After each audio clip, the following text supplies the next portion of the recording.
Hello my dear, कैसे हैं आप लोग। आशा करते हैं आप लोग बहुत अच्छे होंगे। स्वागत है आपका लर्न एंड स्टडी चैनल में। आज हम लोग बात करने वाले हैं क्लास 12th हिंदी की, जिसमें हम लोगों ने मलिक मोहम्मद जायसी का परिचय देख लिया था। इस वीडियो में हम लोग कड़बक पाठ का एक्सप्लेनेशन देखेंगे, संपूर्ण व्याख्या करेंगे उसकी एकदम सरल शब्दों में। तो आइए बिना देरी किए हुए वीडियो को शुरू करते हैं। चलिए, class 12th Hindi Bihar board पद्य खंड कड़बक पाठ है, जिसका प्रथम छंद है।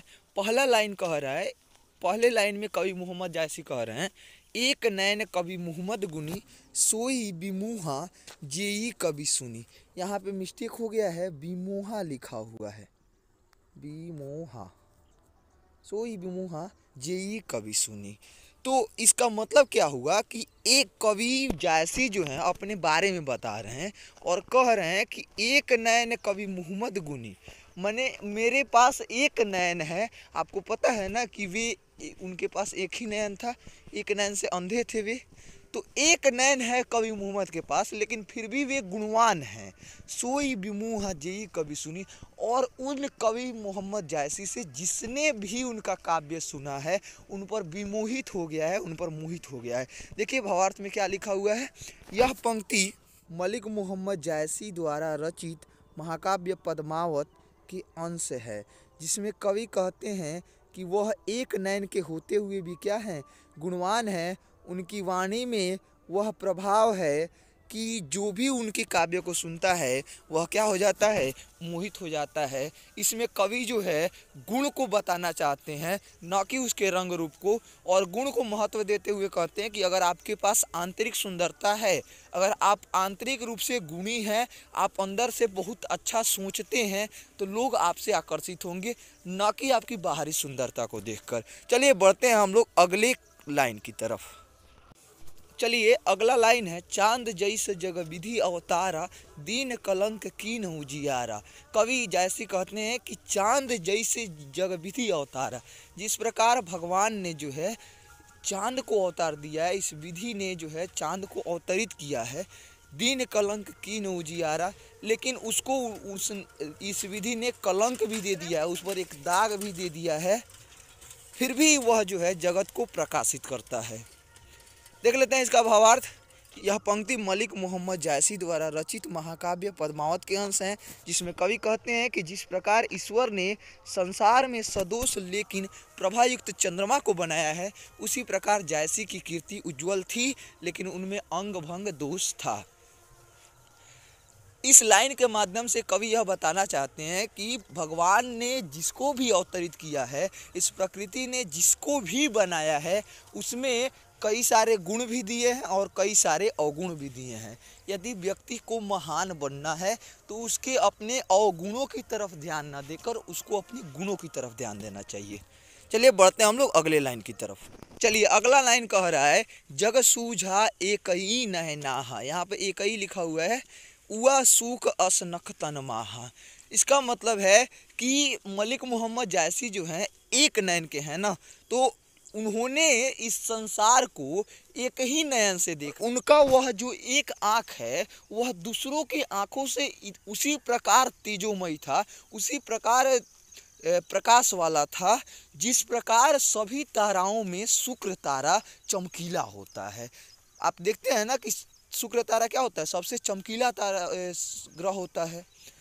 उसी प्रकार मलिक मोहम्मद जायसी एक आँख होते हुए भी उन्होंने समस्त संसार को अपनी एक आँख से ही देखा है। कवि इसके द्वारा, इस लाइन के द्वारा जो है कवि बताना चाहते हैं कि आपके पास कितना भी कम हो, लेकिन प्रकृति ने आपको पर्याप्त दिया है, आप उसका भरपूर उपयोग कर सकते हैं। चलिए अगले लाइन में कवि जायसी कहते हैं, कीन समुद्र पानी जो खारा तो अति भयउ असूझ अपारा। कीन समुद्र पानी जो खारा, कि समुद्र का जो पानी होता है क्या होता है, खारा होता है, नमकीन होता है। तो अति भयउ असूझ अपारा, इसलिए ही जो है समुद्र का पानी खारा होता है, इसलिए यह बहुत ज़्यादा असूझ होता है मन और अपार होता है, माने बहुत ज़्यादा मात्रा में होता है। कहना चाहते हैं कि यदि आपको बड़ा बनना है, यदि आपको महान बनना है, तो आपको थोड़ा कठोर बनना पड़ेगा, थोड़ा अप्रिय बनना पड़ेगा। अगला लाइन कहता है कवि जायसी का, जौ सुमेरु त्रिशूल विनाशा भा कंचन गिरि लाग आकाशा। कहने का मतलब है कि जौ सिमोर, जैसे सुमेरु पर्वत को त्रिशूल से विनाश करने के लिए भगवान शंकर ने जब त्रिशूल चलाया, भा कंचन गिरि लाग आकाशा, और उस सुमेरु पर्वत से वह त्रिशूल टकराने के बाद जो है सुमेरु पर्वत सोने के पर्वत में बदल गया। तो कवि जायसी जो है कहते हैं कि यह इस पर्वत के सोने का होने का कारण एक ही था, क्योंकि वह त्रिशूल जाकर उसे टकराया। त्रिशूल अगर जाके उसको नष्ट करने के लिए टकराया नहीं होता तो वह सुमेरु पर्वत जो है सोने का नहीं होता। इसका मतलब है कि जब तक हमें परेशानी आएगी नहीं तब तक हम उस परेशानी का समाधान कैसे ढूंढ पाएंगे। तो इसीलिए जीवन में कोई परेशानी आए तो उसे हमें संघर्ष करना चाहिए, उससे हमें उसका समाधान करना चाहिए। देखते हैं हम लोग अगले लाइन की तरफ। चलिए अगली पंक्ति है, जौ लही घरी कलंक न परा, कांच होई नहीं कंचन करा।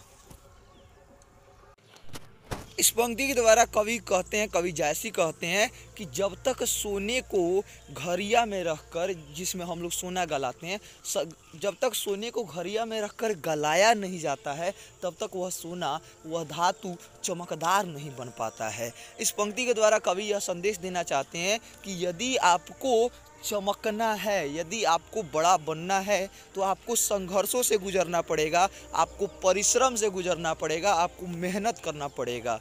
ये था कवि मोहम्मद का कड़बक का प्रथम छंद, जो पद्मावत के प्रथम छंद से संकलित था। अगले वीडियो में हम लोग देखेंगे कवि मोहम्मद के द्वितीय छंद को। इस वीडियो में इतना ही, बहुत बहुत धन्यवाद।